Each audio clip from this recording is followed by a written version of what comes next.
Live. Hope everybody's doing well. My name is Cliff. This is Curry Custom Cutlery, and we're going to do some sharpening today. I thought I'd bring you guys along for the fun while I do it.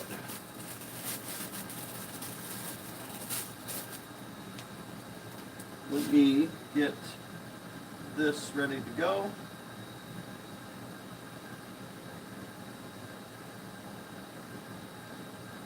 There we go. And let me grab that right there and send it right over there. Boom. Boom. Share it in some groups. Boom. Boom.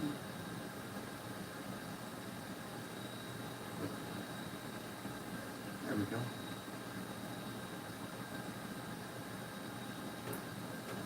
Okay, we've updated the groups, and let's go ahead and open the video. There we go.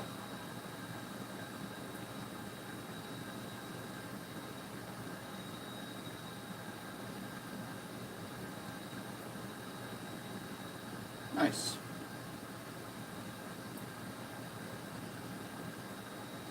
Nice. We're ready to go. Seems like it gets a little easier every time. Okay.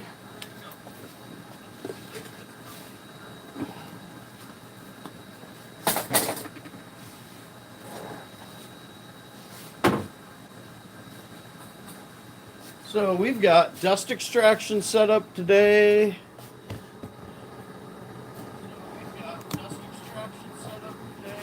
Let me turn off the volume. Boom. All right, so I can read chat. Salty, I'm just using a Galaxy S25 camera, 4K. Yeah, that seems to work okay. Mostly because it's easy to work with. Man, I just had a guy come in here, and it was just so you guys know, you see the videos, and you don't always you miss quite a bit behind the scenes. To be honest, this guy brought me in a little Japanese knife, beautiful, straight from Kyoto. He said, and it had the tiniest little bit of tip broken off, and never had been sharpened. And so I took it over to the 2-inch belt machine and dipped it in water, and I sprayed it and just went tss, tss, tss, tss, tss, and pulled that tip back, and then did a little Scotch-Brite on the edge. And then I put the edge on it, and I showed him right over my shoulder how we were using the belt and the light reflecting off to make sure to not remove any more material, like the least amount of material possible. The minute it was super thin, and the minute it apexed, we stopped, and then we went to the second step. I put my finger on the Trizac belt and showed him that it wasn't even removing material, and then it was just refining the edge. Then we mirror polished the coarse steel for him, and so he had a mirror polished, perfect tip, and push cut the phone book paper freestanding in under 3 or 4 minutes.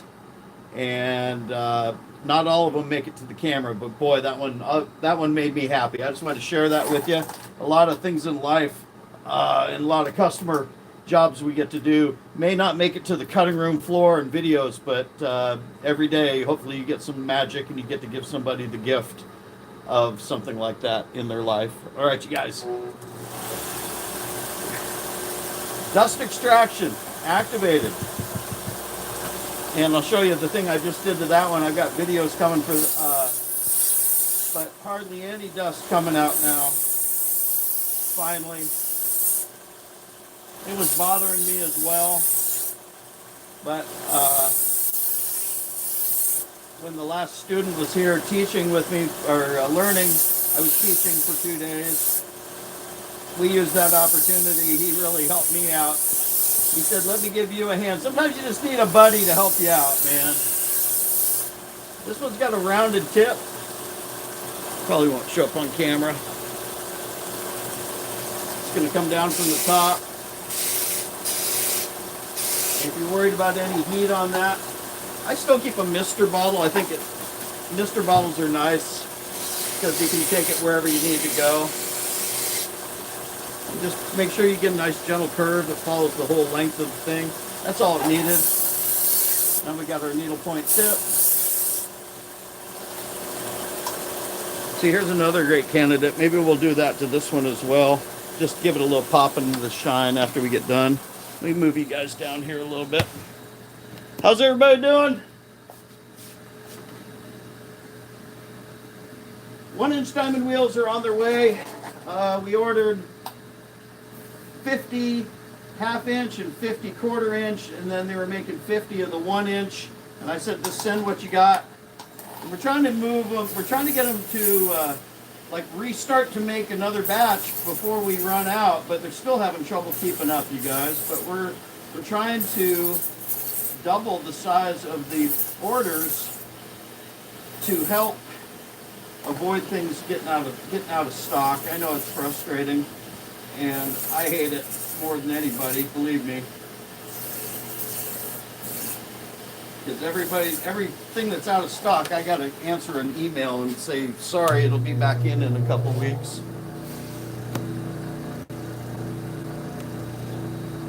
So this is that sort of scuffed up edge. And I'm running the 1000 grit Scotch-Brite wheel. I just wanted to, it deburrs just as good, but I'm also kind of curious to see if I can increase my level of mirror polish.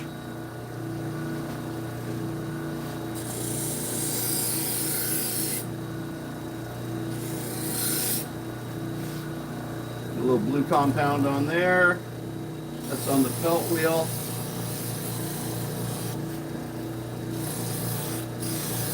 I did a whole bunch of videos this morning already. The first video I did was me cleaning up the workspace and prepping the machines, swapping out the belts, cleaning the leather. I discussed all that. That's kind of my morning prep. This is rubbing alcohol.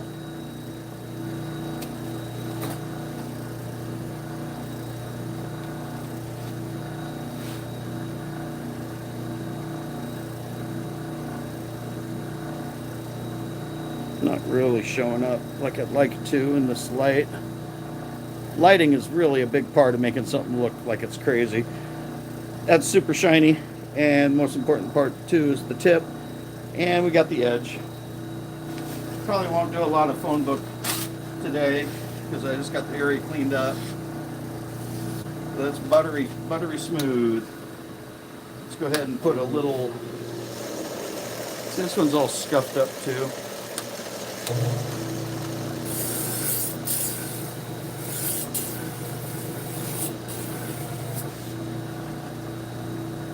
So those scratches are deeper than what the 1000 grit can pull out. Let's see what I'll just walk it down real quick and hit it on the 240 grit since we're there.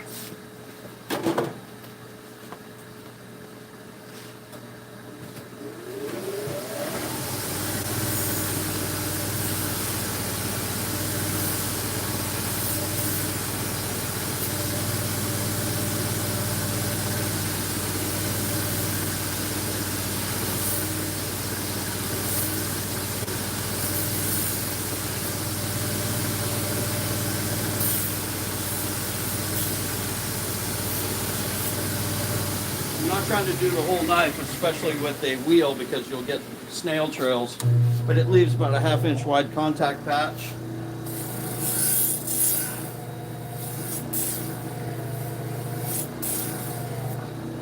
And now from the 240 grit, I'm just jumping right up to the 1000 grit. Then little more compound. This isn't part of the sharpening process. This is just part of my signature moves that a lot of times you guys don't know about. Everybody should have signature moves, you guys.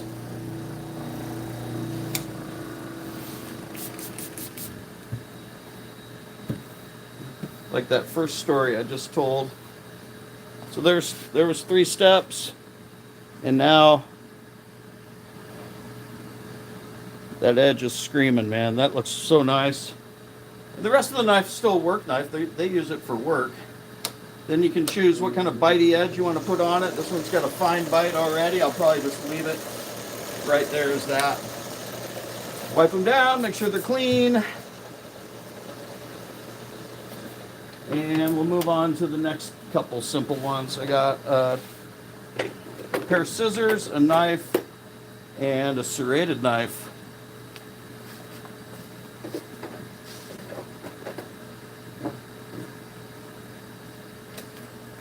Then I gotta make sure I'll leave this one out so I don't forget to call the person when I get done. When they're called, I push them to the back a little bit. All right, let's check chat.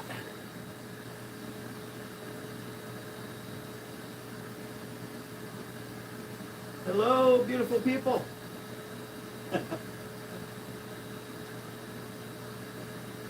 Nice. All right, I'll bring you on down over here. Household scissors. You know how I love to do them.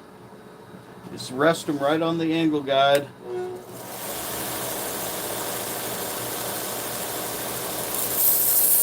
If you can't get it in because of they don't open or whatever, you can always flip it over, angle it up.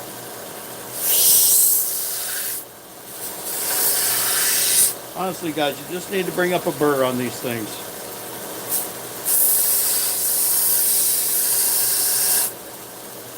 Try to angle match. Look at your angle. And then you can gently close them together. You can use stone. The thing you don't want to do is you don't want to sharpen on the inside if you can help it. You can, one final thing a lot of times people do is they'll cut it. They'll do a cut on a paper towel. And then the burr will cut off onto that paper towel. You can actually feel it getting smoother. Feels a little tight. Maybe I'll drop of oil on there and loosen them up at the pivot, but that's going to be good for that pair right now.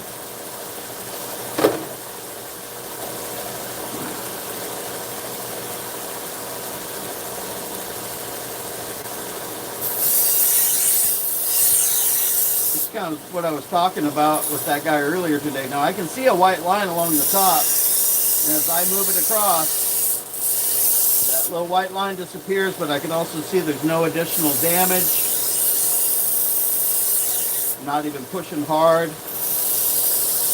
Basically just brushing that burr back and forth. We're not removing material. That's all that takes. Pop you guys up. These serrations look pretty crisp. Looks like I've done them before.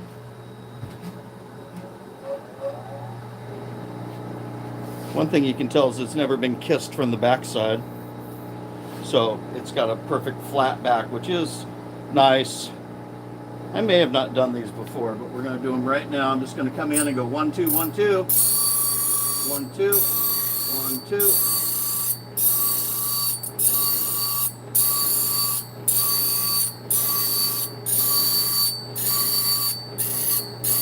Oop, don't slip.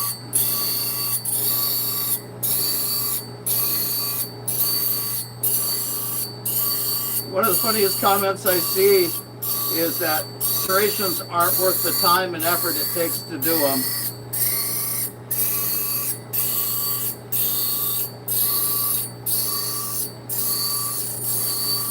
Well, you're right. That took a minute. And then I'll move you down.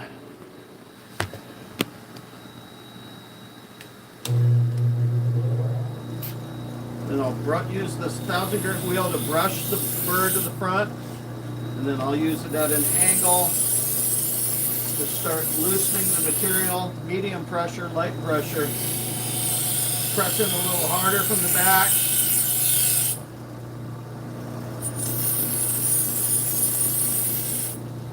There we go.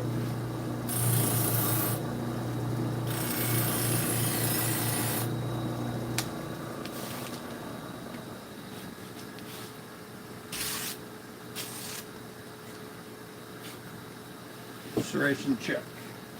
Then we'll do the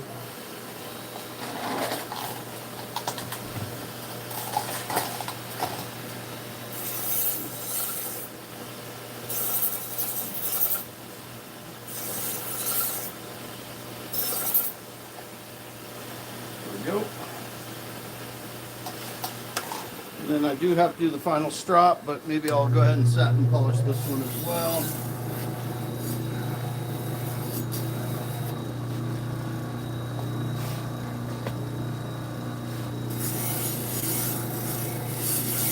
This one's got a kind of a weird texturized coating on the grind. Here's something you don't see too often. I actually just use the felt wheel to do the final strop. It's going to take away most of the tooth, but it's going to be extra sharp, that's for sure. Then we'll go ahead and wipe that down.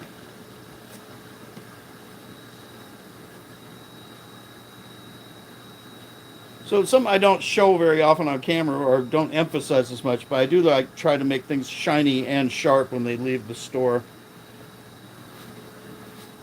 Okay, shiny and sharp. Those two are good to go. Here's one I did earlier today. Convexed, satin polished. And then I fixed the tip up here as well. There was two of them, matching pair.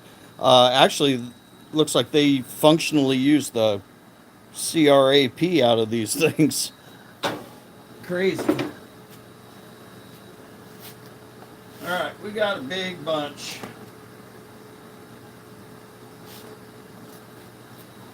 Remember that scene from Star Wars?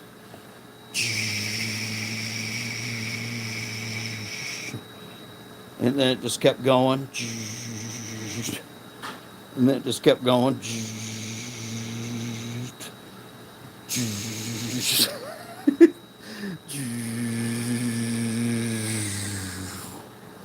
That is 2 feet long. Insanity.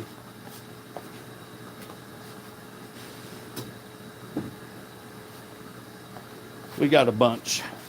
They gave me a bunch.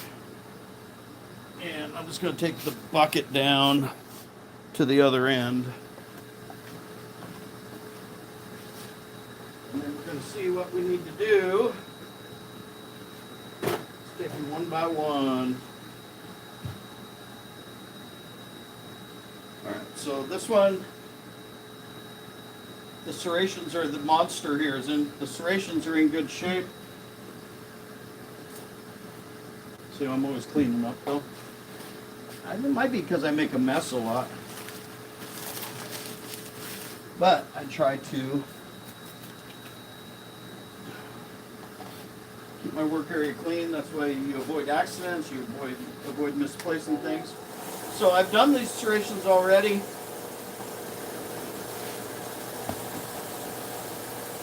There we go.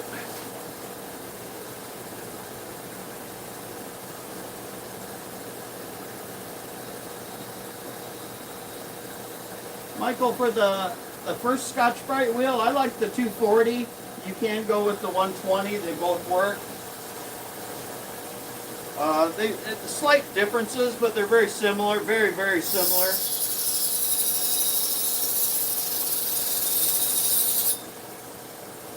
I want to make sure I just bring up a burr on the back side. I'm going edge trailing. There's my burr from the back side. Move it to the front.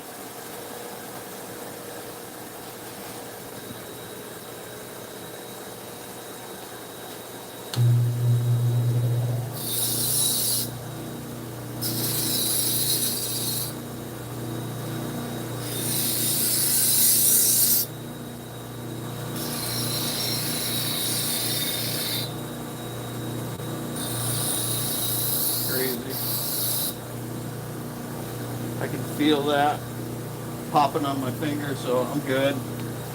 And we'll just try to get these big monsters out of the way. There we go.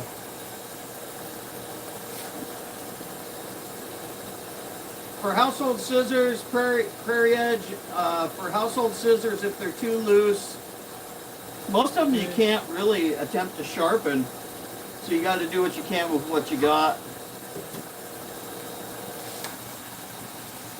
Hey there. Hey, how you doing? Good, good, good. What do you got? The Filipino knife. Need to touch it. I'm shooting a live video right now, so Alright. we're pointing in the other direction unless you want to make a starring debut in my YouTube channel. Oh, that's alright. So what we got is a Luzon, small Luzon. Bring you guys in while I do it real quick. It's in good shape. This gentleman takes care of his tools. There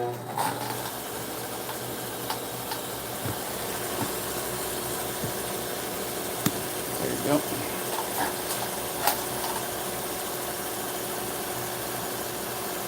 Flat on the angle guide.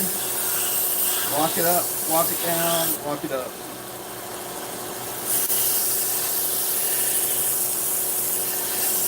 One of the unsung beauties is because that angle guide is at that same angle, when it comes back in the next time, it's already at that same angle, and you're you're reducing the amount of material that will get removed in that fashion as well, because you're not having to reestablish a bevel and remove. You just go boom, and you're already at the same angle. Second angle guide is a ½ degree higher.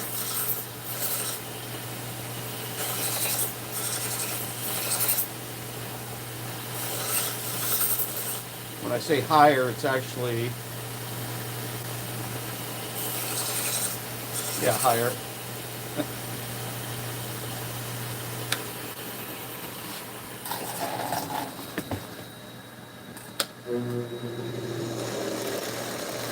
And then the leather strop lets you control the bite, where the wheel will just buff and polish that off so fast you're not left with any control. I'm trying to leave it with a nice sticky edge. It's got a little bit on the polished side. Beautiful needlepoint tip, razor sharp, just that quick. Aren't you good? So good, sir. Here you go. You are $7. Alright, thank you. I came the other day, but it was after 3 in the door, you know. Oh yeah. I said, oh shit, did he go out of business? And then I saw the sign. No. No, we're not going. You're not going anywhere. We're not going You're anywhere. the only gang in town. I am there. I'm currently the game. Playing games. Have a good day. All right, sir. Enjoy your day. Alright. Nice. I just charged him $7 for that pocket knife.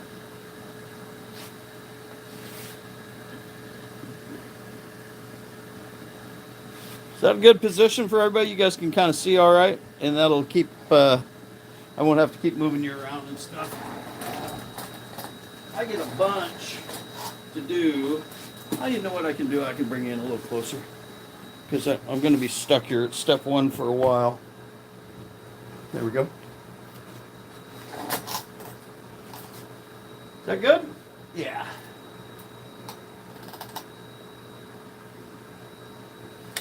Nice. And then, like I maybe mentioned already, but I did it in my earlier video, I got fresh belts on everything, so.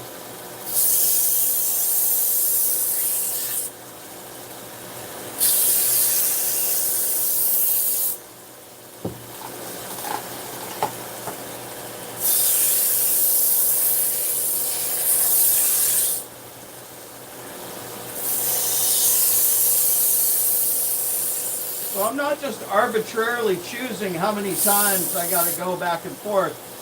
I am doing it because I'm watching the edge and I'm watching the light reflect, or when it stops reflecting, I know I can move on to the next step. This is cool, little three sheath, big one, small one, small one. I've done a working taper on it before. I wouldn't even call it a thinning, but we're not going to do any thinning today.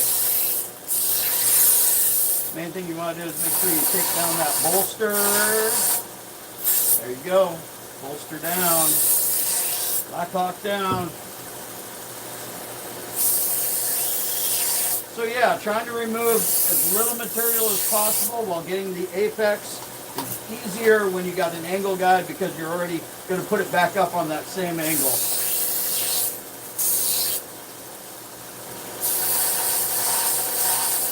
This one's getting wore down, but we'll just keep on sharpening it.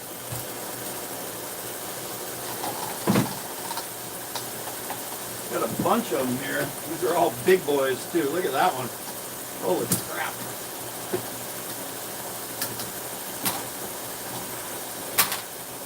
Ew.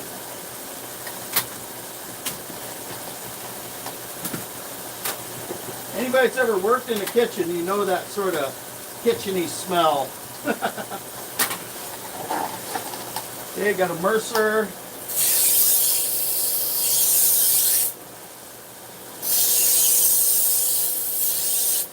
Bring up the burr. Big one.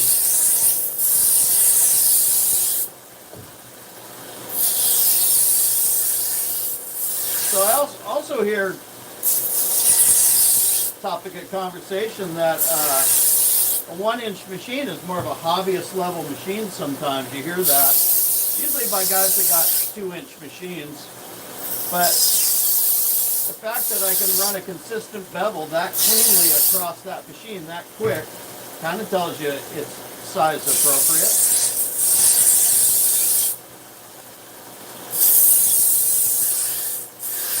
I mean, I use a 2-inch machine. I am adept and skilled at using a 2-inch machine, and to me, I don't get the same level of control, you know, if I need it, that I can with the 1-inch machine. Here I got just a little bit of a sloop, and the back heel is just a little high. Well, if you were to do that on the 2-inch, you just go whack and just grind that down. But here on the 1-inch machine, I can go 1, 2, 3, flip it over, 2, 3. I've just removed that little bit of material, and then you blend it all together. Run your clean profile down. Bob's your uncle. These are 3 serrated. They're going to need to be done separate. I probably should just do them while I'm standing right here. Whew. You guys all surviving over there in the cold? Yeah, I switch from leather to felt strops occasionally just to keep my own skill set adapting and adjusting. I use both. They operate differently, but they can do the same thing. Leather belts can give you a little more pop to the edge, but felt belts definitely last longer. You have to adjust your angle and your pressure. And I like to be able to use both. What I'll usually do is I'll get a leather belt like this one, really broke in, and I'm very happy with where it's at. And then I'll take that leather belt and I'll hang it up. So I've got a good backup, emergency backup is something I've always got. And so I know that leather belt has done me good. And then I'll keep that leather belt hanging on the side just in case I need it or something happens. I think I've already got a couple lying around. And then I'll do the same with the felt belt. I'll prep the felt belt. I'll run it until it's in its, you know, up to speed. Kind of like tires on a race car. You know how you run them in? And then once it's good to go,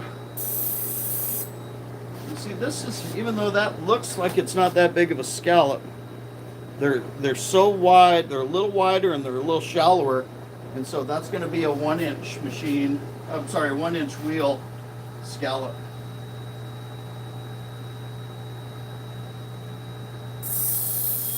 Crazy, but I'll do 3 or 4 and then I'll show you. Hey there. So there's, I did the first 4 or 5 scallops right there. And that's the right size for that. Customer coming. What's up, customer? Well, I got something for you. Oh boy. The way you say that, it's kind of scary. Excuse me, guys. Be right back. I love the video you sent out. It went viral. How come do? I'm actually recording live right now on the live stream. What do you got? Well, right? Oh yeah. Oh yeah. You recognize these? Oh yeah. We haven't got all the way. I guess there's the sewing scissors. Let me just clear a little room. I'm going to take these and just move them. Actually going to put them back in the bucket so I don't have any chance of mixing these up.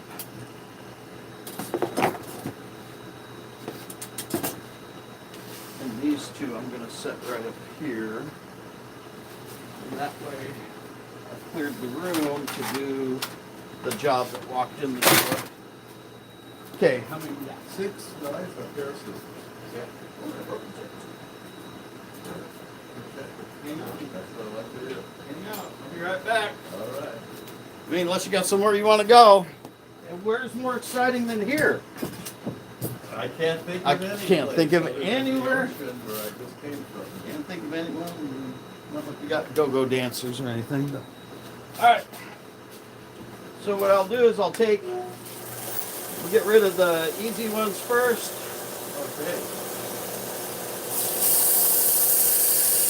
Nice pair of gingers. Just had a little edge damage.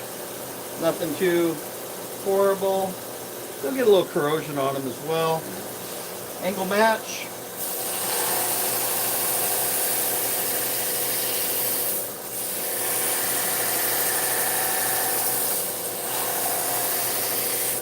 It's really nice to be able to rest it right on that angle right there. You got a burr come up, then you can lightly, there's all different ways you can do this, you guys. And if you need to, you take a little bit off the heel so that it closes at the tip. You can do Scotch-Brite, you can do satin polishing, you can do all those steps as you need to. This one's got its tip gone. Tip is gone. So we will bring it over to the magic land of the repair. And while I'm grinding it, I'll just keep it wet.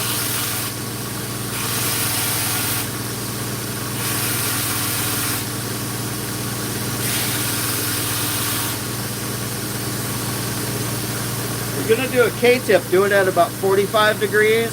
If you feel the need or desire, you can blend it and round it. I think I'm going to go for a blended rounding.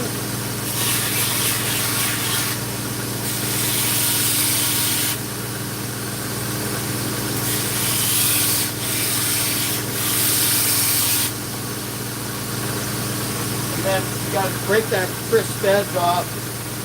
Edge trailing.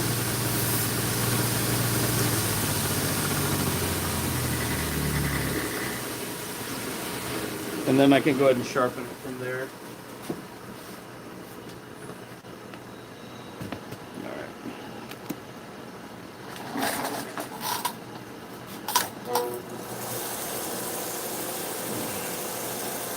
Shun, no need for thinning. I just inspected the thinning, the cladding. This is similar to the one that I reground. I'm not sure if that video is up yet. I think it is. I was wearing a red tank top. Pretty dull. How long's it been? Too long. Yeah. I can tell by how many swipes it takes me. Double Hankel, nice one. The last time I was here was a couple of weeks when we got that from David. Oh, wow. That was a while ago. That was a while ago. Little veggie chopper. While I'm sharpening, I'm also making sure that it's straight and flat, because this one's going to be used on a cutting board. The old workhorse. At some point we can go ahead and sand down the handles and put some new oil on there and do a bunch of stuff. If it's one you intend to keep for many years more to come, it's got a lot of life left in it. Oh yeah, we love that. Okay, we'll do that. I can do a little bit right now, but then it'll make a bunch of sawdust and fire hazard. This is one of those forever sharps.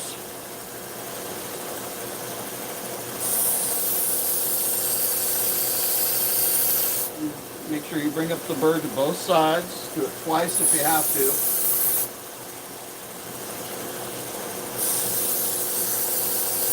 And then we'll deburr it up on the Scotch-Brite wheel.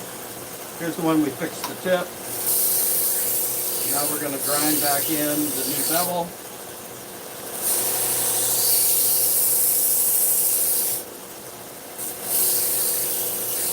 There we go. Cubitron, man. Cubitron belts.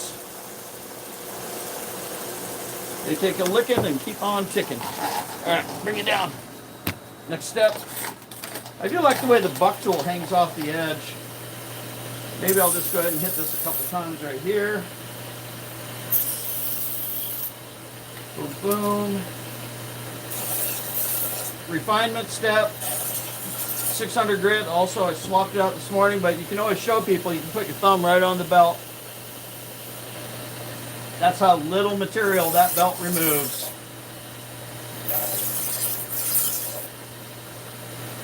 But it does refine scratches. I'll get to chat here in a minute. Kind of got caught up trying to get these done for our friendo.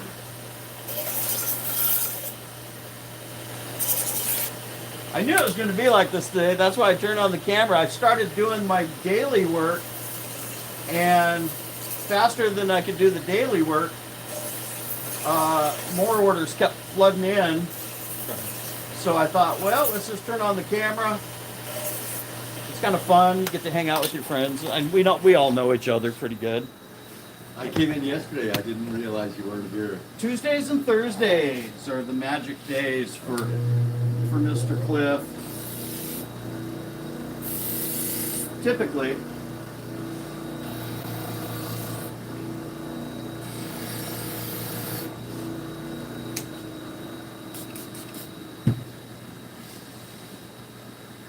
Yeah, it's fun because I do the videos, and I do a lot of 3-minute videos, which are me trying to drop a knowledge bomb in 3 minutes or less. But it's always it's stressful. It's a little stressful. Hey guys, here's the thing, all quick. Okay, gotta go, bye. And this is really fun because I can do what I do, which is kick butt and chew bubble gum, you know, at the same time, and so I can tell them why I'm doing it, and then I can read and answer questions, and I just love that part of it. I didn't realize I get to watch a class. Yeah, and it's kind of a behind the scenes sort of thing. I share. Well, half of it is what we're doing right now, which is just being humans and communicating to each other.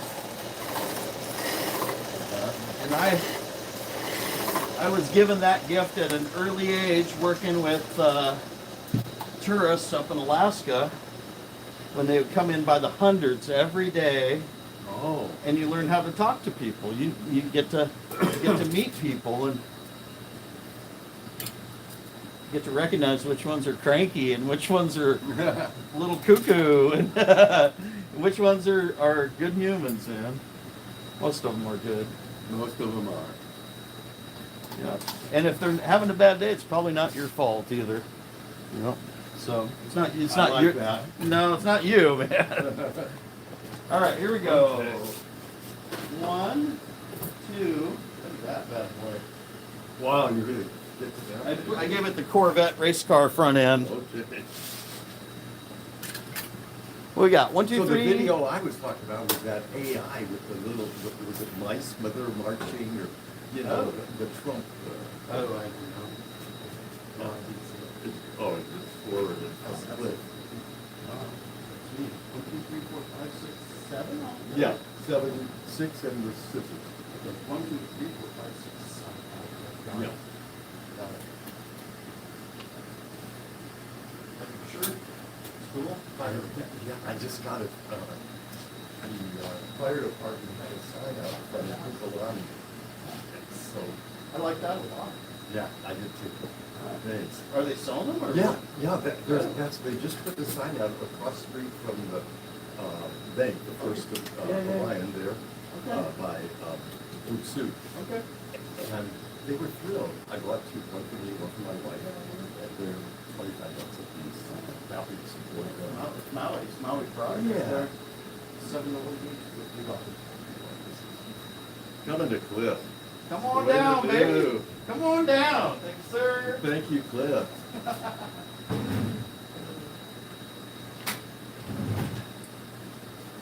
I know. Keep it going. It's I really know. good to see you. Great to see you. I'm not even sure anybody's watching anymore. They probably all went home. Nice.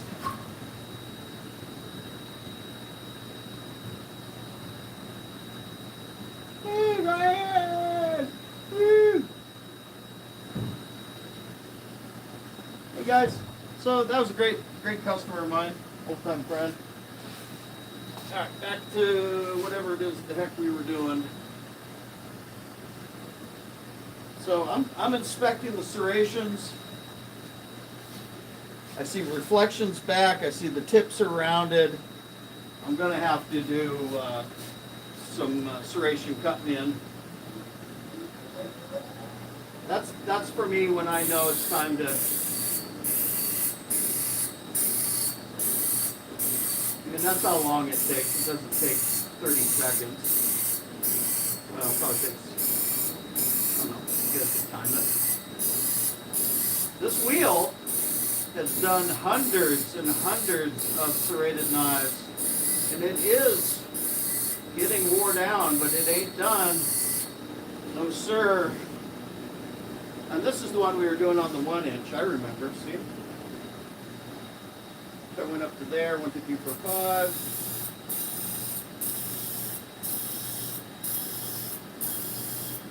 Hey, hope everyone's doing good. If you're in the snowstorm, don't hate me. I'm from the snow, I feel for you guys. It's fun for a little bit and it sucks. Okay, let's go ahead.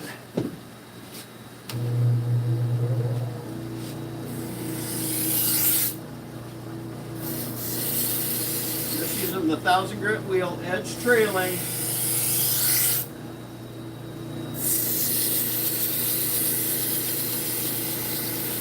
And I'm just letting the wheel do the work. And there we go.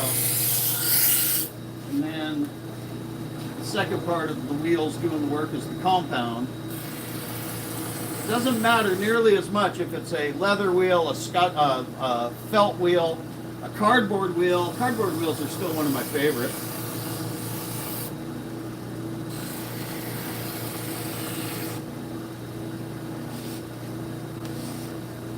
But you use this to remove the burr, you use that for the stropping step. And you get push cut, mirror polish serrations almost every time. Because the wheel's going straight over the top, it makes it really easy to cut in the serrations too.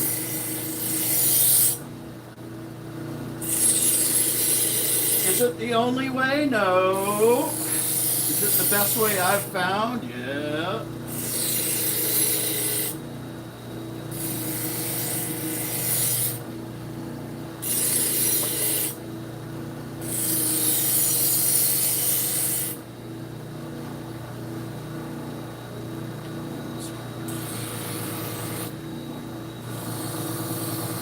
also looking to make sure I don't have any loose little pieces of burr hanging on.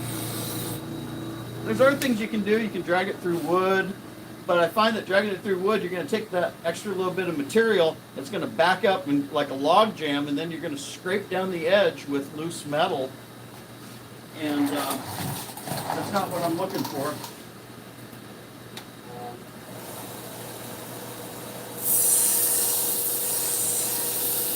I just cut in a clean bevel on that front section.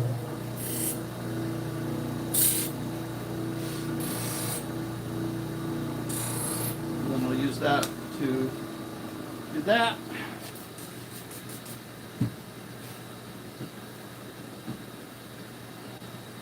That was a great time. If you guys have any questions, I'll read the chat here and see what's going on.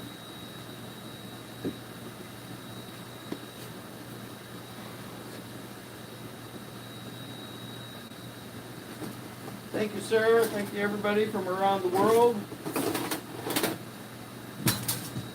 Thanks for hanging out a little bit.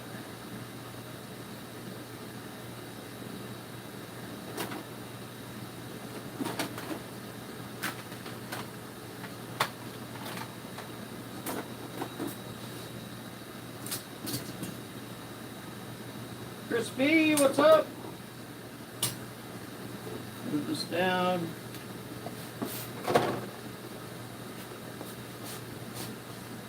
Swear to God, I'm trying to lose weight, you guys. I've been working out and stuff, and it just gets harder and harder the older you get.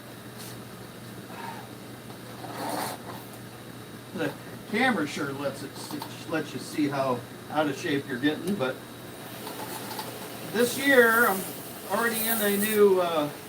We changed our health care coverage, and they've got a healthy eating class, is what they call it, basically.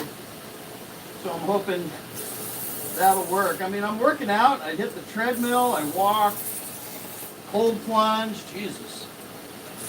And I swear to God, you eat one piece of bread, and you gain 5 pounds. I don't drink, I don't smoke, I don't drink sodas. Just don't seem fair, to be honest. So this one needs a burr removed. That's a serration knife, the other one. I'm not just blindly doing this, I'm watching everyone that passes onto the belt. I try to be fast and efficient, but at the same time, when I put a knife to a belt, I'm focused 100%. We've had a lot of discussion online about the edge leading, edge trailing. And with the little angle guide fixed to the machine, it minimizes the risks, but you still don't want to pop a belt by going in at a weird angle, etc.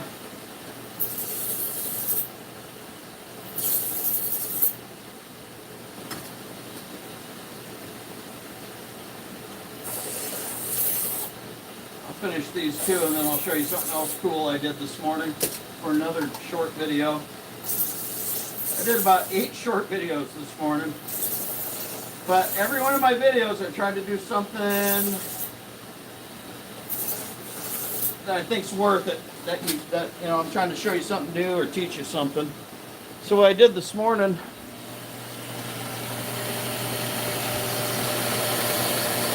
I took and ground this little piece, this little weird little piece that was sticking up out of the way. What that does is it lets there be a little vacuum spot right there. And the little vacuum, so the vacuum, which is coming from here, comes in here, and then it sucks straight down from there. And there's this weird little angle thing that was actually blocking it from letting it suck the air out. So now it's got a little perfect, I can feel the little draft, and the angle guide goes all the way down without hitting it, which some people, that was bothering them. So that's a 10 out of 10 little thing I would say you must do to this machine is cut that little tab off flush, and then you get the dust extraction. It's going to be controversial, but I'm going to say it. I like these machines better than the open frame machines any day of the week. And that's why you didn't hear me talk about them when I first started using one years ago. When they first came out, is the benefits of the dust extraction, the enclosed, the fact that it's got this large open area behind the belt, make it ideal for me. Speed, form factor, dust extraction, durability, price. The other ones work. People get really wound up about the machine. And at the end of the day, it's a motor turning a belt. That's what a guy told me. And I still believe it.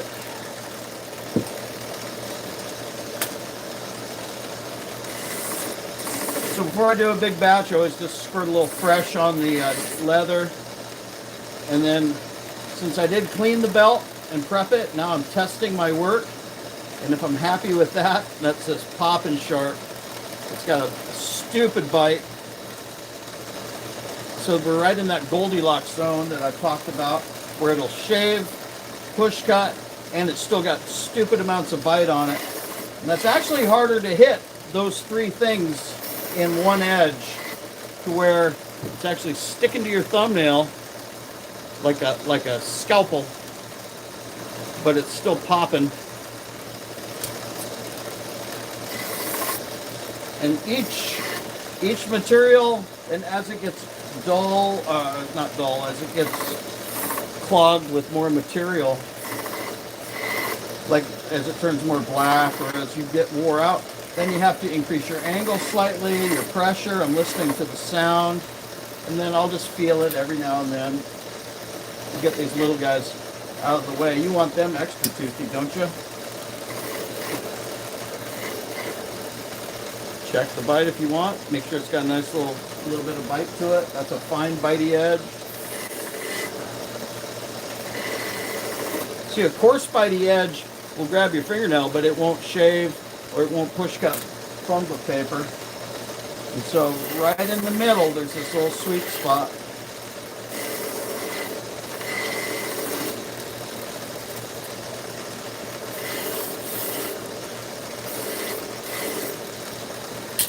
This is a huge bunch of knives. Oh my God.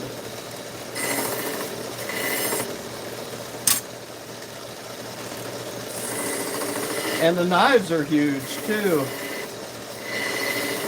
Nice. Okay. Step them back a little bit further for y'all.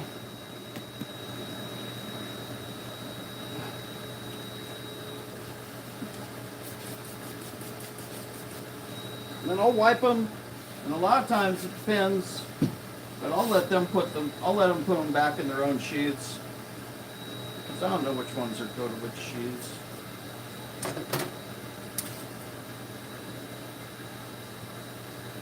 Yeah, that's pretty dull.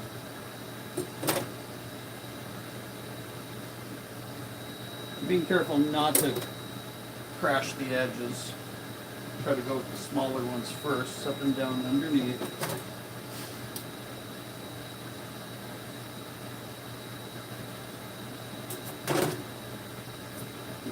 Little guys in there.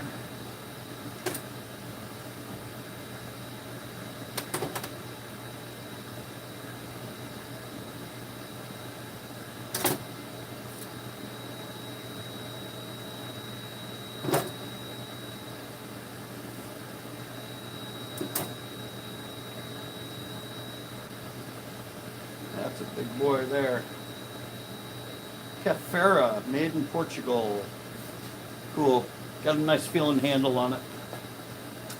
It's plastic, but it's not super hard plastic. It's got a little bit of nice grip to it. This Mercer, it's got a little bit of that slimy rubber feel to it. Not my fave, not my fave. And then the Monster Mercer. Ow! Okay, I think we got one more up here to deburr. Michael Webb, that's cool. You lost 40 on the Weight Watchers. Yeah, lean meats and veggies and fruits. Basically, you gotta just cut out any of the. Oh, I've got to. First person here. Congratulations, dude. That's huge. I've dropped before. In fact, I did keto 8 years ago and got down to 180 pounds, which is about my ideal body weight.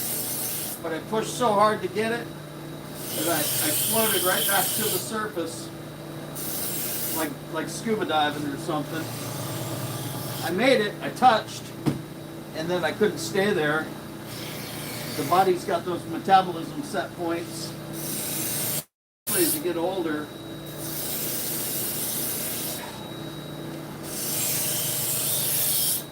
sucks. Honestly, it's harder. It's way harder than you think it'd be, because you can lose the first 20, 10, 15, 20 pounds, and then your body starts going into battery saver mode. But I'm not referring now to the GLP-1 diabetes medicine diet pill or shots, but there's some other medications out now that help to keep your metabolism moving when it naturally wants to shut down, and I'm interested in those. Okay, those are all done. Nice. This is what we've done today so far. 1, 2, 3, 4, 5, 6, 7, 8, 9, 10, 11, 12, 13, 14, 20. There's another 20, plus another 20 or so that came in the front door. And we got a big batch here. And they all look like nice ones too, which will be fun. Standard kitchen. Let me go ahead and take these down and get them set up, and then we can look at them together.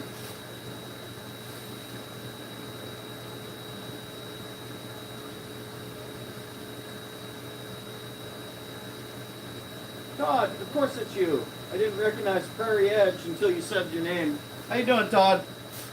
Yeah, I now that I recognize the, according to the manufacturer, that there is a more aggressive direction. That's the direction I use.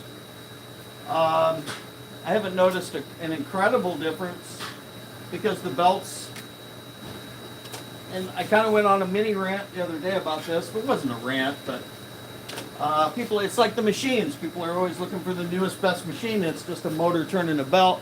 Well, people are always looking for the best belts, and I get that, because I did that for years until I found Cubitrons. And I'm not a guy selling the products to you. I'm the guy that found the best product for me, and then found the best source, and then tried to offer it to everybody. See, there's a difference. The Cubitrons still, whether or not you're going with the plus or with the minus,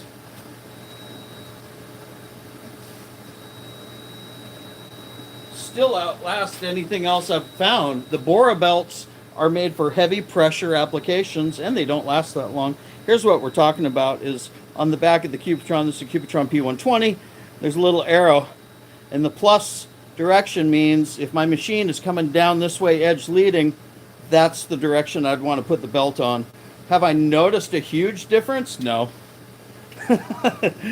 But it's there, so.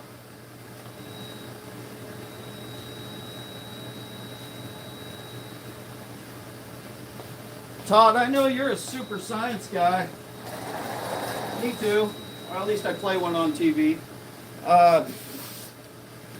I've been having a thought, because no one will take if I do testing like Cliff Stamp used to do, and do 10,000 cuts or 10,000 knives or whatever I do, nobody's going to believe my results as much as they would if I had 4 different people that are testing 4 different belts, and they give me their results, and then we graph that all together.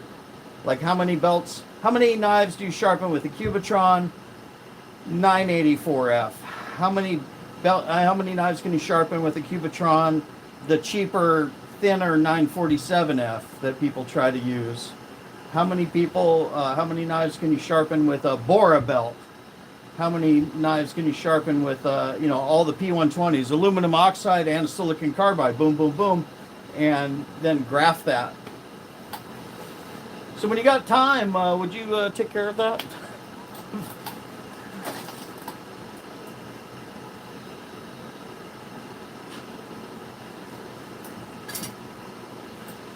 Just kidding.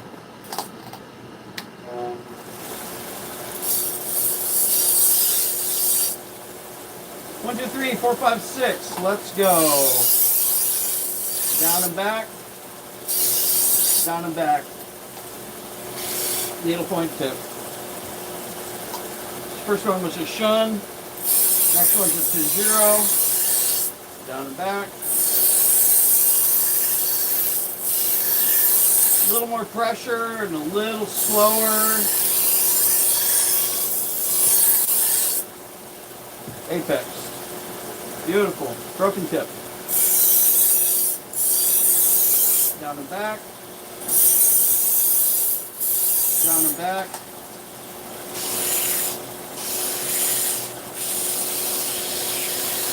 Blend that in so you don't just leave a little sharp little drop off. Make it look like it came from the factory. And then do a little edge trailing. Break that little corner.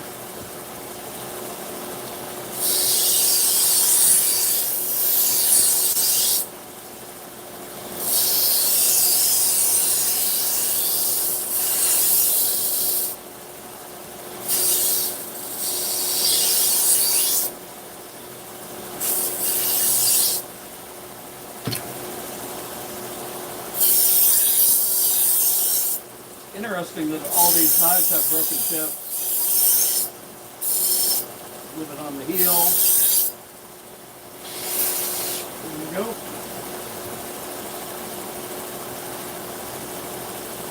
The Phoenix. Ah!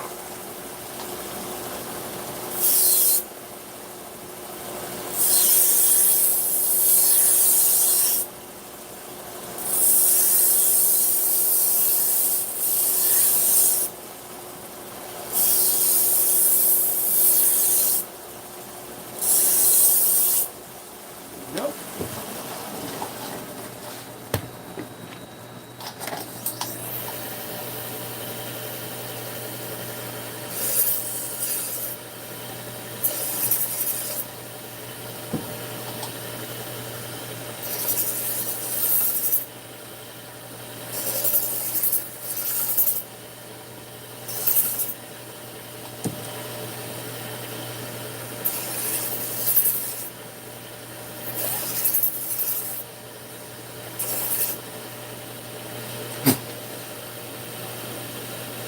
Hello, Italy. Hello, Ukraine. This is cool. Bill, Colorado.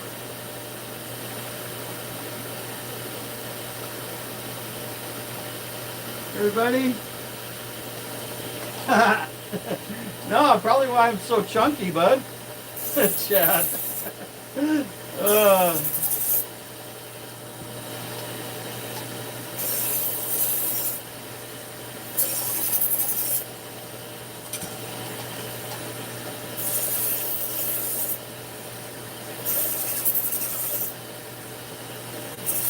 No, this is the year. I don't like doing the New Year's resolution, but I was actually in pretty good shape right before COVID too. But the problem is the point of diminishing returns is at early 50s and late 50s are not the same, my friends. Some of it's willpower, but some of it's just desire too. I don't want to, as I'm approaching 60, I really just don't want to train like I'm going to join a marathon every day for the rest of my life. So changing the diet habits for sure, one. But the doctor was kind of clueless too. He's like, well, just eat smaller portions. And that doesn't work. Calorie restriction, whether it's keto, whether it's intermittent fasting, none of it works in the long run because your body goes into sleep mode, saber mode. And trying to reset that metabolism clock or metabolism level is a tricky piece of the puzzle because I've done it multiple times.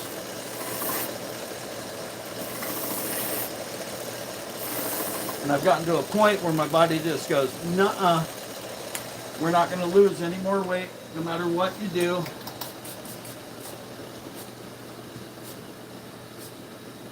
So bounce dieting doesn't work. Trying to break through the set point without, you have to have a tapered plan, or you just have to be militant about it. And I've got a lot of motivation, a lot of drive, a lot of determination. I'm like a pit bull when it comes to certain things. I won't let go until I finish. But long term, grind it out kind of wears me out, and I lose my motivation. You know, yeah, just take it day by day and all that, blah, blah. But what do you think? With the Screaming Eagle knife, shall I mirror polish the edge? Ooh, that's sharp.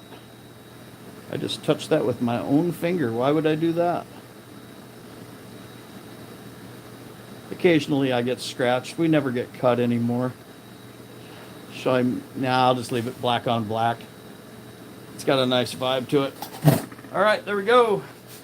1, 2, 3, 4, 5, 6. 6 higher end Japanese knives. I'd probably go 9. You know, you could go 10, whatever you want to do on them. Any way you cut it, that's about 40 or 50, 50 or 60 bucks. For sure, for sure.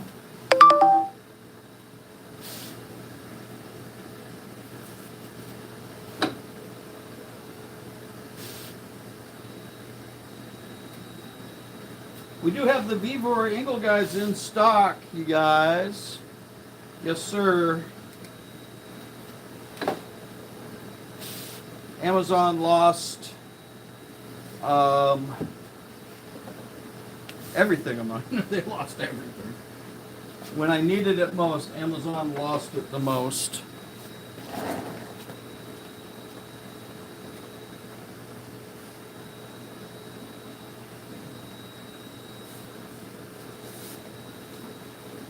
Here's a nice little thing we saw on our website. We saw these, I think they're $2 each. Velvet lined ABS sheaths. You can cut them to length as you need. We saw them for $2 to you. They go for $5, $6, $7 all day long to customers. So you can get double or even more of your investment for them. If you so choose, we got those. We got a new shipment in stock. What did I do? I forgot one? I did. Oops, sorry. Miyabi with a chip. I don't know why these just don't scream quality to me. The handle feels like a Shun Premier.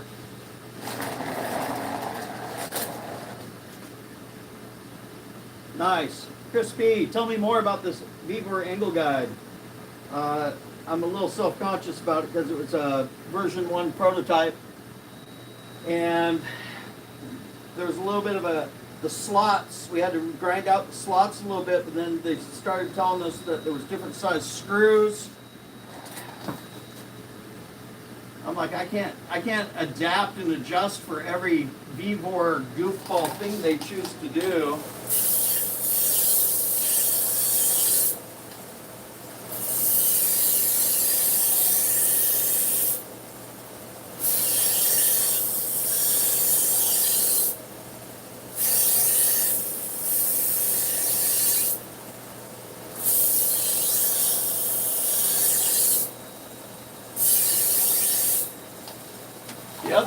The other kind of goofball thing was people before were complaining that the angle guide wasn't close enough to the belt. And so I made it so it's a 1/2 millimeter closer to the belt. Now everyone's saying, well, I can't put on the felt belt or the leather belt underneath it. So version 3.0, 2.0 coming. It's going to have a wider hole on the top so that you can move it in and out yourself. And then we're also going to try it with the new laser machine. That'll be probably the next version. Then I'll start lasering in some lines for people that need that.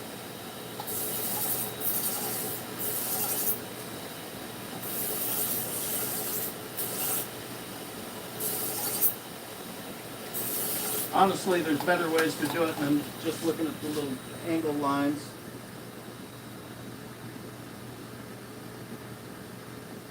Hey! Got some belts coming out to you today, man. Sorry for the mix-up on the... One of the things we try not to do is add belts to an order, because that means we have to go find the original packing slip, and it just makes it really easy to make mistakes, and we made a mistake. So I got some products coming out, which means I got to pay the shipping twice to Italy, but that's all good. It's kind of fun having stuff going out to everybody around the world, and I appreciate it very much. Here's the final result on that knife. I just removed the chip right there, kept the sweep, just brought it up to an apex. It's got a sticky bite edge. Stupid.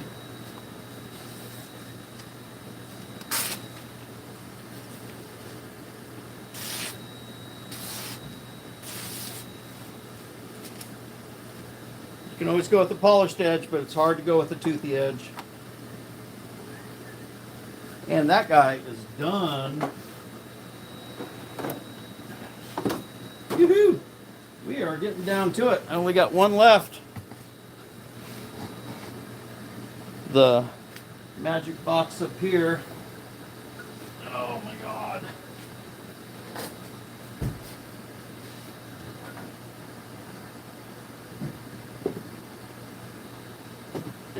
Let me get this prepped over here, and then I'll bring you over. Oh my God, there's so many of them. This is what we dream of, right? This is more like Chad, this is kind of stuff where I need I need one. If anybody's got an extra bed knife grinder lying around, just send it to me. I'll pay the shipping.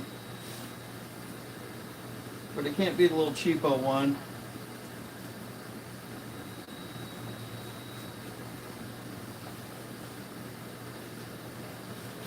Mail dude's coming. Exciting. I'll put you here. Shh. Don't tell him you're watching. There you go.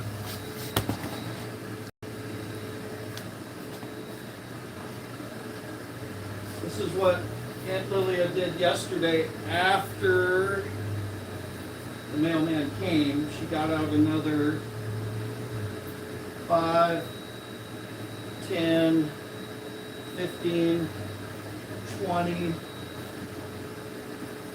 24 altogether.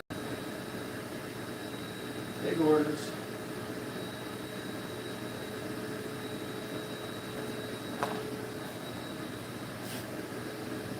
This is a different guy. I'm not used to seeing this one.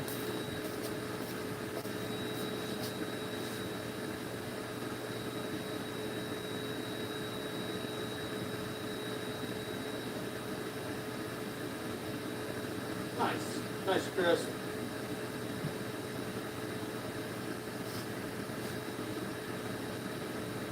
Dad, I want to quit my job too. But I'm having a good time. Hey there. Hi. Oh, what do we got?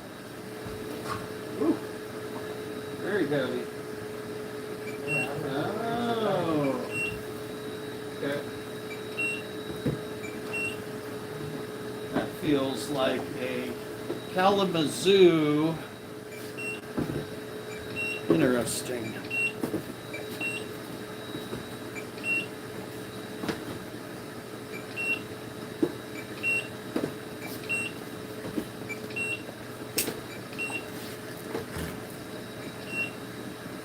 working yesterday? Yeah. She had a bunch lined up for you yesterday, didn't she? Yeah. Is this about your normal time? No, I'd say about 1-ish. Okay. Each one of you guys kind of runs the route a little different, I think. Yeah. It's all good.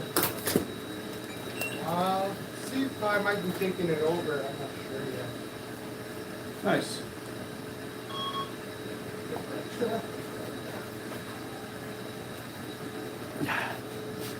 You guys aren't going to believe this.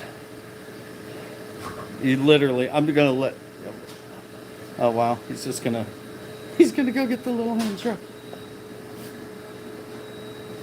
Let's go grab him, bro. All right, we're going to come back here. You're actually not going to believe this, you guys.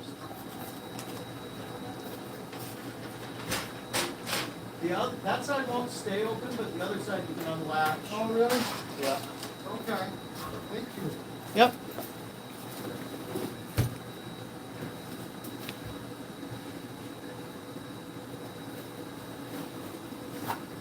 All right, you guys ready for this?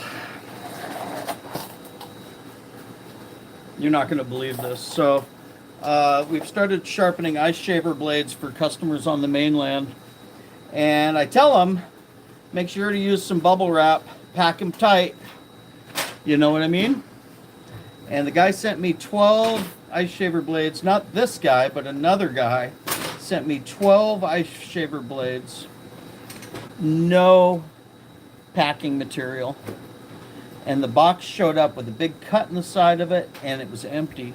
Which means somewhere in the back of a mail van or an airplane, 10 or 12 shaver blades, which is a giant razor blade, fell out and maybe hurt somebody. And so I've really made a point to emphasize to people to pack these things tightly. That is not packed tightly. When I open it up inside, it's literally just a bunch of stranger danger.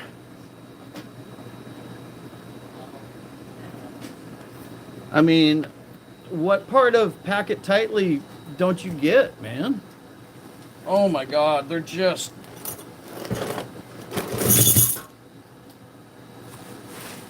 I mean, I guess you put a little bit of bubble wrap on the bottom, so good deal. But we got lucky, you guys. We literally got lucky. You can see the cardboard box. You know, when it gets so beat up, it almost turns, so it feels like a paper bag.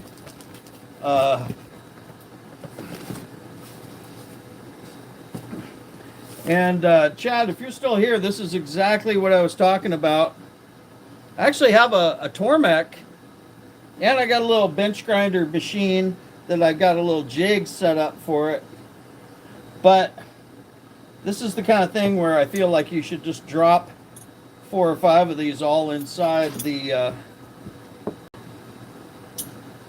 you know, actually what I need is something where you can just set it into place and go, and then just do the next one. I've heard a lot of goofy things. These are horrible right out of the gate. These have been all sent to me because I'm going to make them better than that. They don't need to be flawless. They don't need to be laser straight because they're shaving ice. What's important is the angle of attack, and we're gonna make them so they don't have any burr on them.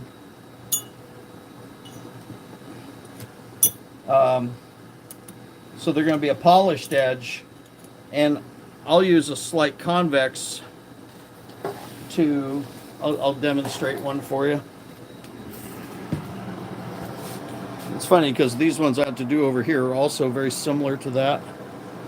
But, so I got a coarse grip belt on there. Very coarse, probably 50 grit. But that's going to mean I have less time on the machine. So, it's got a secondary bevel on it. It's got a frown to it. The corners rounded off a little bit, drop down. Roman single bevel Japanese knives have got their own techniques, but they're not hard. They're just a different technique. You need to respect the geometry, so to speak.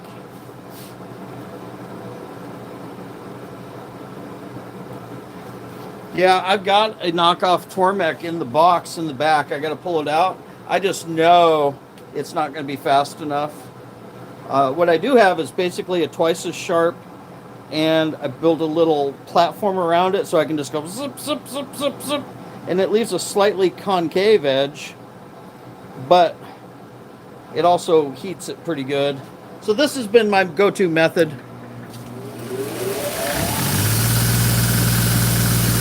So I'll angle match. The angle is at about 30 degrees.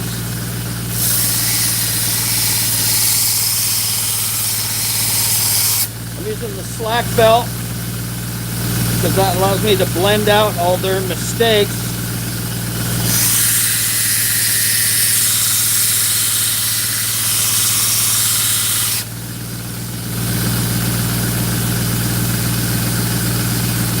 So I'll get a satin polished, slightly convex edge.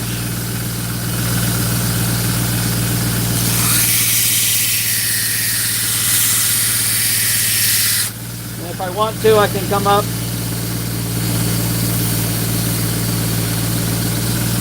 and satin. I guess I didn't show up. I just hit it over here too. So now I've got a satin polished, slightly convex edge. That's what I'll do 60 times. And then I'll bring it over here.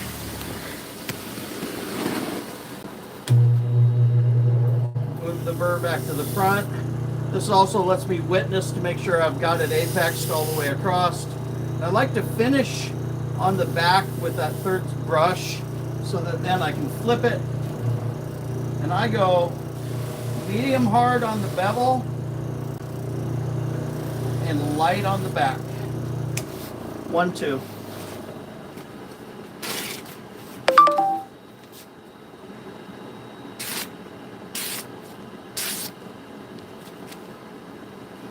It's got hair shaven sharp. It's got no bite to it at all.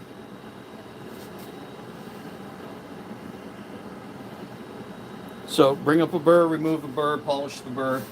And that's what I got to do about 60 times for those.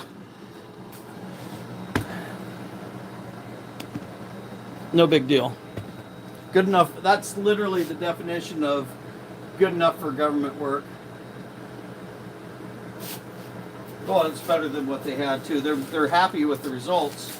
I'm not happy with how they're shipping things to me though. That is dangerous. I'm just gonna kind of stack these up off to the side. Some of them are really beat up. I wonder what, it's always that mystery game, like what did they use to do that? I would have to say it was a it might have been a twice as sharp belt, like a little teeny belt, maybe, because it didn't hit here, but boy, it sure hits down here in the middle, and it's got a sort of a soft convexy feel to it, but it's all over the place. At least they didn't grind it on the back. But they're definitely, you can see the,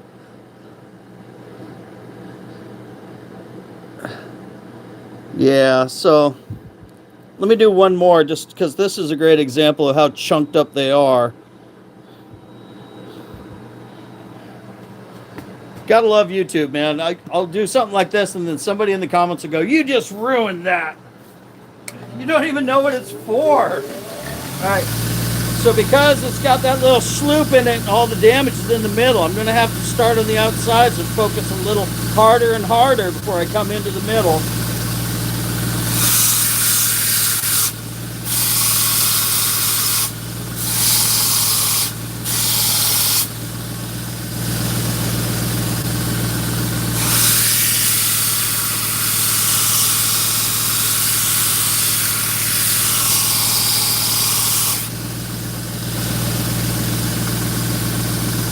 Still got a little sloop in the middle.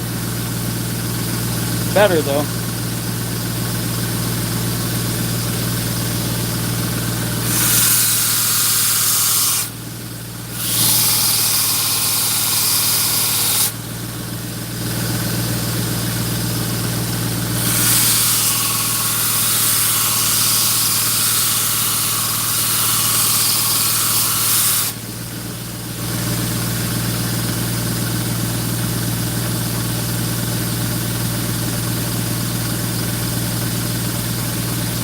actually got a little bit of a frown now.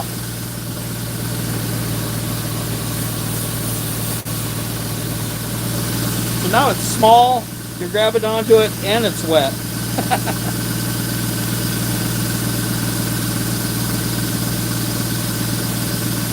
Like I said, good enough for government work. All right.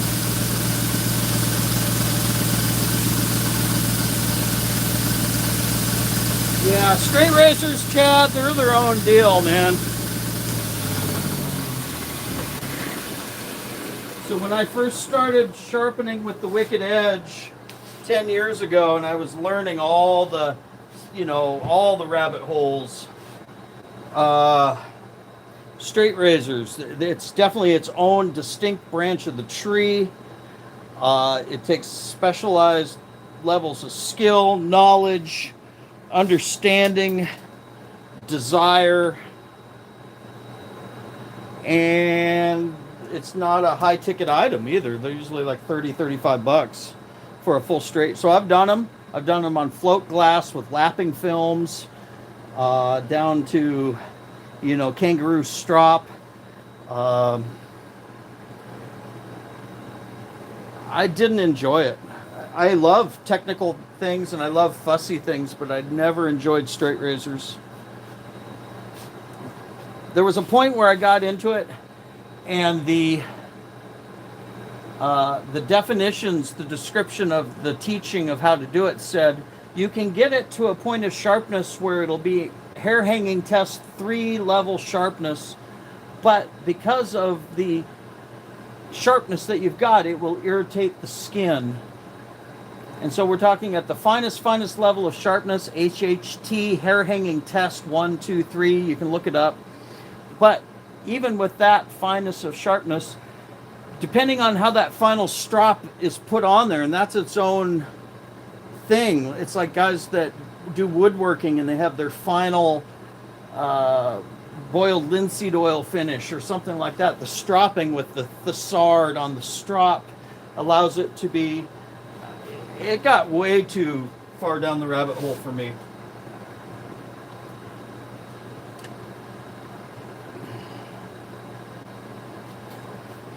Here's a cool one. This is called a cocoa puncher.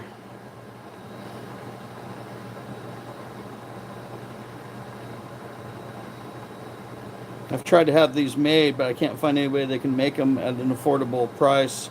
These were made out of aluminum, so they suck. And what happens is the tips bend, and you can't just bend the tips straight. So I'm going to bend the tips straight just so I can. But the cool thing is they're actually fun to grind.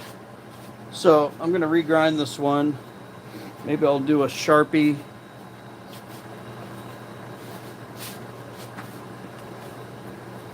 The trick is to you want all 3 sides to remain the same. So I'm going to go all the way around the circumference in a approximately straight line around. And then I'm going to hold an approximate same angle until it gets to that line, and then we'll see how we go. There's our before.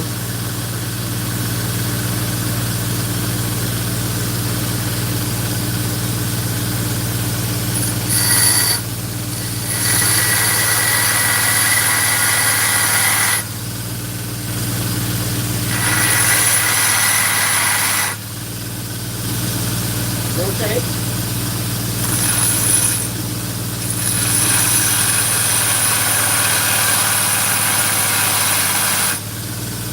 Rotate.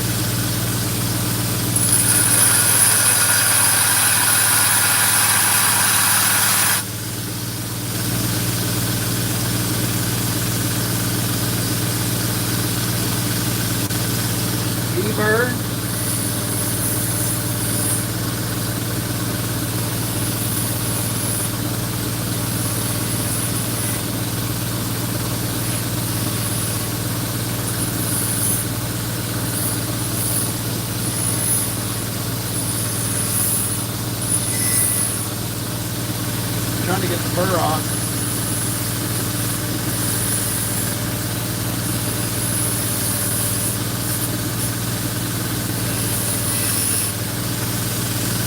Aluminum's not like steel.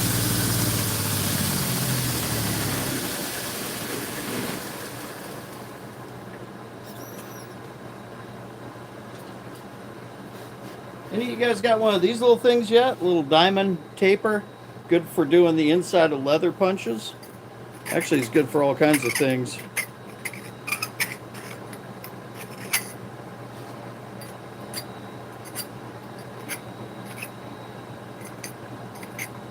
There we go.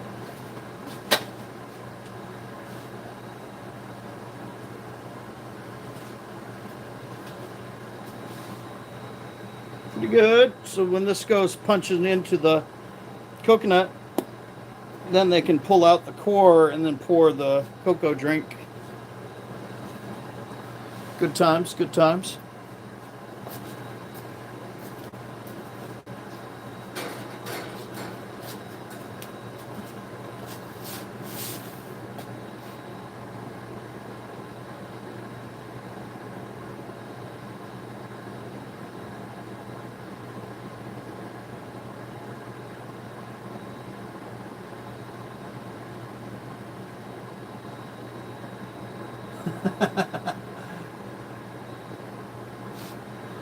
Roman, I've seen the, you're asking about the roller sharpener. I've seen them. I've used one, I tried one.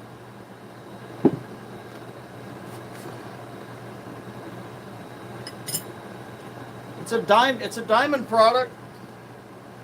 So you're gonna be left with a diamond edge, a coarseness of diamond, is what I'm saying.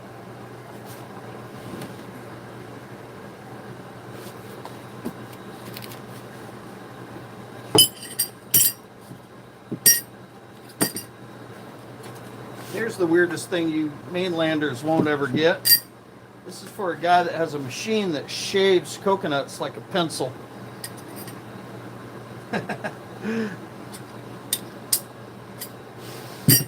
And he does a lot. He's got big blades, little blades. And so this one gets gunked up. And so we don't fart around with it. My platen's pretty flat.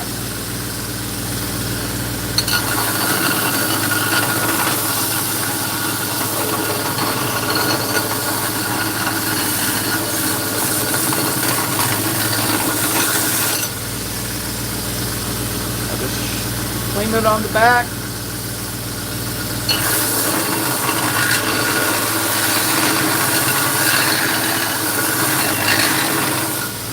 Let go, clean on the front, lean it to the back a little more.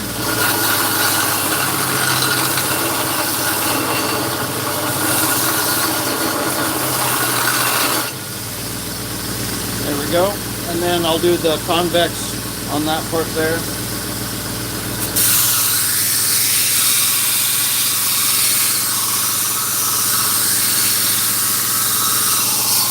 I don't know if you can see it, but the dust is actually going and curving over into that suction over there.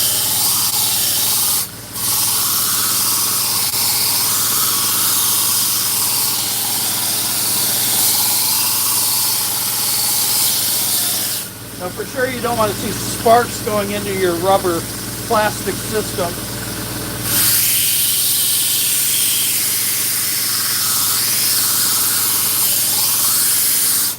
Brought up the burr. And then I'll set and polish that just a little bit.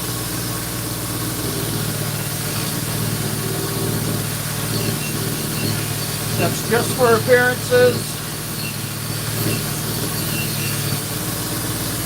And that's all that took. That's a 240 grit, but it's 1.5 inches wide. That extra 1/2 inch wide really helps.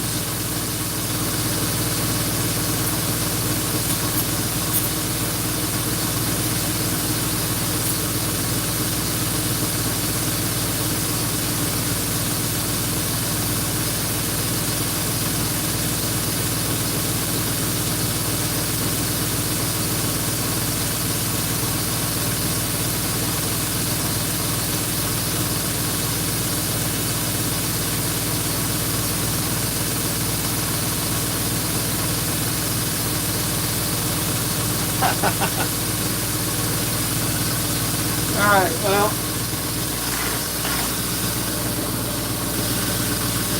I am working out, Chad. Just don't look like it.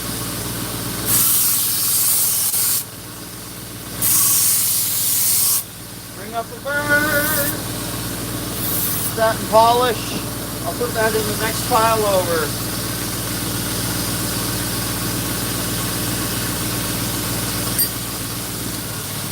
Honestly, you guys, this is just going to be a lot of noisy rinse and repeat. You know what I mean?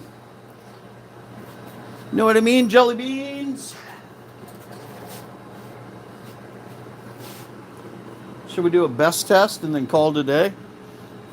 I just brought up that burr on that 80 grit belt.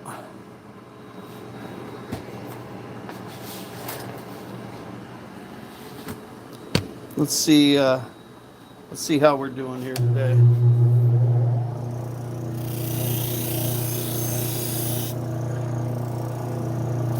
It got serious all of a sudden. I said best test. All of a sudden I'm being all gentle with my Scotch-Brite. Just massaging that little burr off. Trying to preserve all the apex formation. Okay, that's enough farting around. Come on over here. Yeah, you guys got it. A little light on there. A little blue on there. This is the crazy part. You actually want to press harder than you think you would. I'm pushing hard.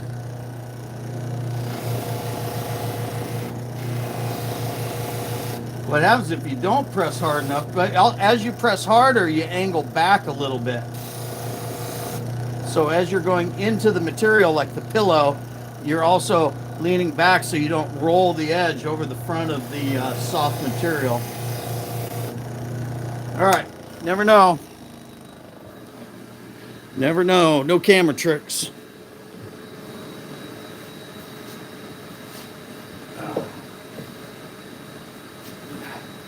I appreciate everyone coming and hanging out. Hopefully it was kind of fun to watch. We actually had a couple customers come in the door, which was cool. I get really good customers.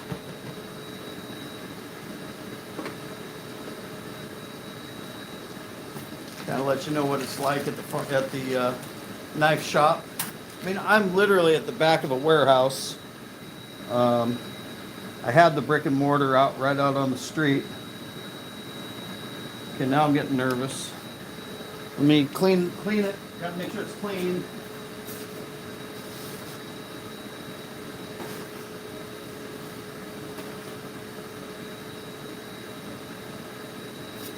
Thank you guys for coming and hanging out. It's been a lot of fun.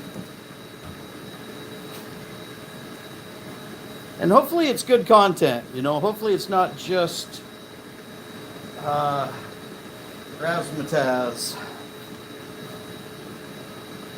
Buffalo chips. All right, here we are. We're zeroed.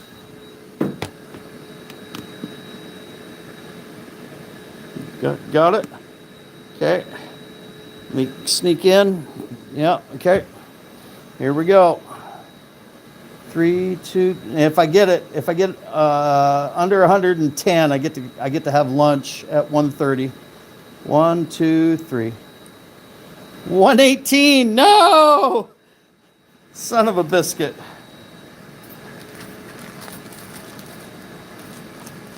No. Let me try it one more time. Let me go buff it and polish it one more time.